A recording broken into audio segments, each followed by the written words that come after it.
Hey everyone, welcome to our channel. In today's video, we'll learn how to remove background noise in CapCut in under 60 seconds.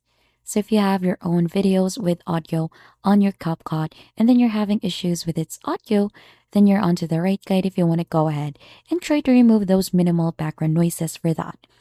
So for us to be able to get started, just go ahead and prepare your clip with an audio and just upload them here onto your timeline.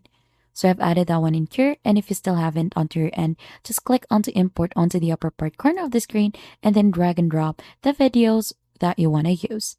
Right after, just click onto the clip, and here onto the right side, you should be able to find an audio. Click onto audio, and you'll just need to scroll down and you should be able to find an option to go ahead and reduce its noise.